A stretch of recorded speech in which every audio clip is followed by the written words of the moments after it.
Hello, everyone. First, I hope you and your loved ones are well. This is crazy. And I hope you're all hanging in there. If you ever want to talk about anything like jobs or careers or life, email me or friend me on the Twitter thing or the LinkedIn thing, and we can message away. I miss you all. Here's what I love about teaching is seeing you every week. I cannot do online teaching regular. It'll drive me crazy. But we're going to make the best of this, you and me. Crazily, the first class online in this situation is on healthcare and education. I've taught healthcare. I'm reading notes over here, by the way, so I'm going to be glancing over that way. I've taught a healthcare state policy segment for years, and I would start with discussions of the roles of states play in the process, and I would discuss whether healthcare was a right, or should be a right. And I was planning to discuss socialized medicine and how the states would be affected. But Bernie lost and COVID-19 appeared. So it all seems kind of trite now. But I'm going to talk about it anyway because I'm tired of the damn virus. We'll talk a little bit about the COVID-19 stuff as well. We've been debating healthcare for years in this country. Obamacare, Medicare for all, socialized medicine, Medicaid, et cetera, et cetera. So I would, if you were here, or I was there, or we were together, I would ask you, what do you think the government's role in healthcare should be? Forget the level of government. What role should government play in healthcare? And this is a question I always ask before the COVID-19 mess. I had an old lefty professor in law school who was a great guy, one of my favorite professors of all time, who thought food, shelter, and health care should be considered rights. His belief was that things like freedom of speech and religion didn't mean much if you were hungry, homeless, and sick. I don't know. Do you agree? Some of you do. Certainly Bernie and Elizabeth Warren talked about this a lot. Should healthcare be a right? And this is an important question because it would dictate what level of government should be providing the right.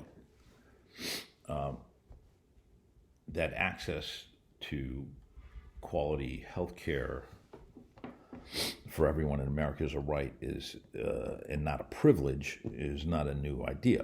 In 1948, the Universal Declaration of Human Rights, which the United States signed, proclaimed the principle. Since then, the United States has joined other countries 3 times in advocating this right. The American Declaration of Rights and Duties of Man, you can look that up on Google, the International Covenant on Economic, Social, and Cultural Rights, and the United Nations Convention on the Rights of Children all proclaimed it so healthcare a right. Some countries, South Africa, for instance, have written the right of healthcare into their constitutions. And Canada, Australia, and the European Union accept this right as a principle in their universal healthcare systems. So when you think about it that way, there's really 2 alternatives. Healthcare is either a right or a privilege.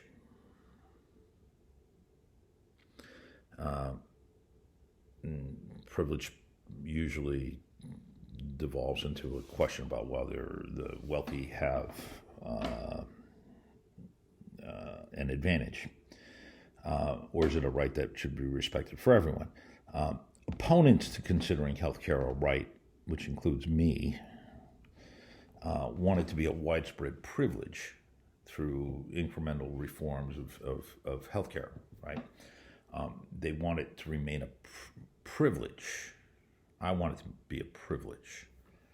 They don't want it to be something which we can all expect and demand in some abstract form, because here's the real problem. I think that poor people should get health care, and the government should provide health care for poor people. At the same time, the minute you say it's a right, that means you have a right, but somebody has a responsibility for paying for it. And most of our rights that are enshrined in the Constitution are negative rights, right? We have the right to be left alone. You get to own a gun, you get to practice your religion, you get to say whatever you want to say. That does not force anyone else to do anything, right? So that's a theoretical, philosophical question. Interestingly, I hear this argument often. The founding people, declared that we are endowed with unalienable rights, and among them are life, liberty, and the pursuit of happiness. And there's no question that in order to have life, we must have health.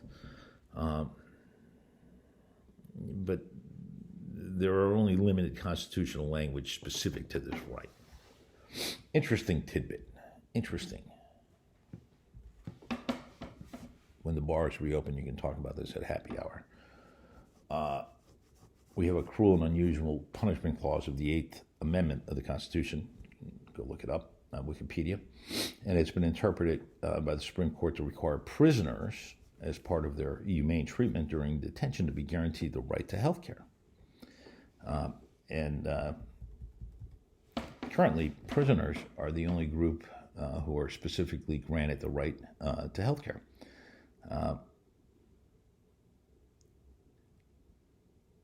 So it's an interesting, but again, at this time, kind of a quaint,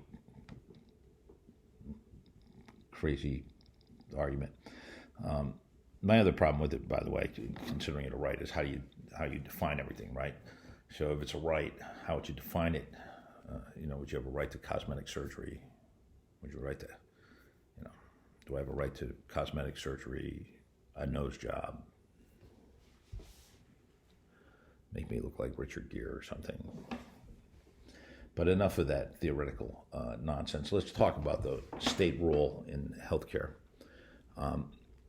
States do a lot of regulating of healthcare, professional licensing, doctors, hospitals, dentists, etc. So the states have traditionally played a very important role in the healthcare system from a regulatory standpoint. But the primary role in the last 50 years of the states has been through Medicaid. I'm going to assume that you know what Medicaid is, and I'm not going to go over all of the details, and you can go look them up easy enough. But the big picture is Medicaid's a health program for low-income folks. It is means tested and jointly funded by the states and the federal government. It's an entitlement, and I don't mean that in a pejorative way. It's an entitlement. If you're eligible, you get it. It was created in 1965 as part of the Red Society. And basically, if you are eligible, if you meet the eligibility requirements, if you're poor enough, and that's one of the debates, is how poor you got to be, because one of the failings of Medicaid, I think, and a lot of people think, is that it doesn't cover enough people, which gives rise to Medicare for All, right? Because there's this gap of people who are not poor enough to be eligible for Medicaid, but too poor to afford insurance. And the states, by the way, every state has some form of Medicaid. And they have systems in place, and you may hear of them, called Medi-Cal in California and Mass Health in Massachusetts and TennCare in Tennessee. And often the states bundle their Medicaid offerings with something called the State Children's Health Insurance Program. We'll talk about that in a minute, SCHIP.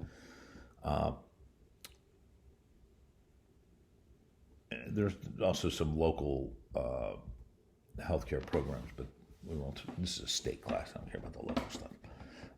State participation is voluntary, but again, they all participate.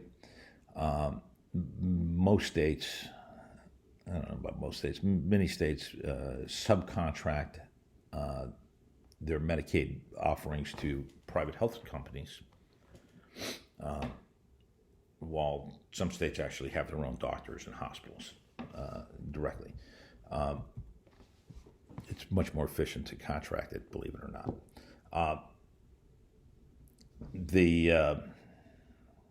And they usually include dental services and mental health services. Don't be confused, though. Medicaid is not Medicare. Right? There's a difference, and you should know that difference because people say, "Oh, Medicare for all." It's different than Medicaid. Medicare is an entitlement program that is entirely funded by the federal government. And it is social insurance, focusing primarily on elderly folks, 65 and older, 65 and under with certain disabilities. And there's all kinds of parts of, there's Medicare Part A, which is hospitals, Part B, which is insurance, extra insurance coverage, Part D, which is prescription drugs. Excuse me. Medicaid, on the other hand, is jointly funded by the states, and again is really aimed at poor people, means tested. And it is tested largely by income, although there is an asset requirement. And you got to be really poor, and this is a serious problem. And while I'm not in the healthcare as a right camp, I am in the camp of we should be providing healthcare to those who need it. And by the way, some individuals who are eligible for Medicare are also eligible for Medicaid. States spend, this is important, although you can look it up easily enough, about $600 billion a year on Medicaid and related services. It is by far their largest single expenditure. And there are just over 74 million Americans on Medicaid, which is a boatload. I mean, that's just pretty remarkable if you think that there's 330 million Americans and 74 million of them, a quarter of them are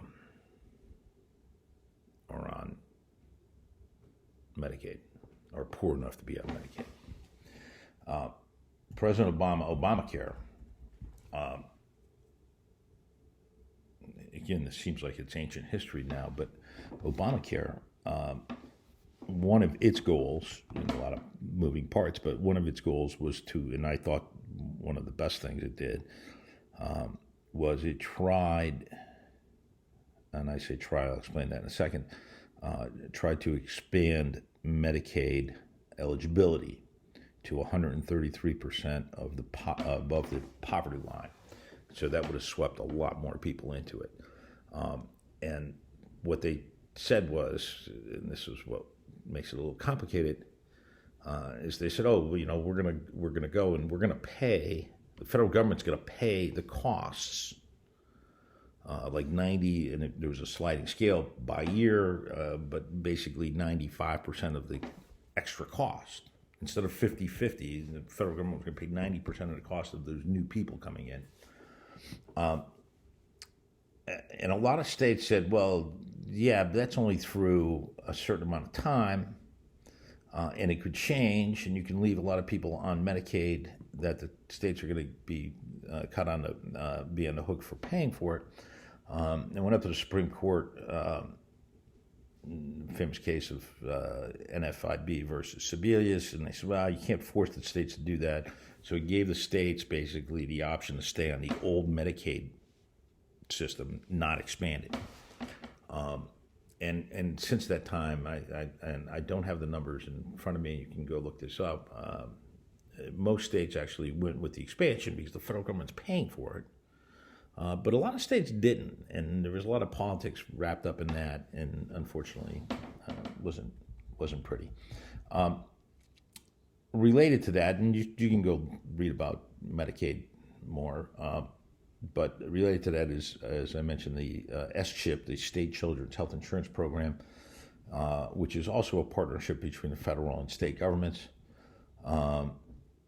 And basically what it is the federal government runs it, and it is it's independent from Medicaid, but related.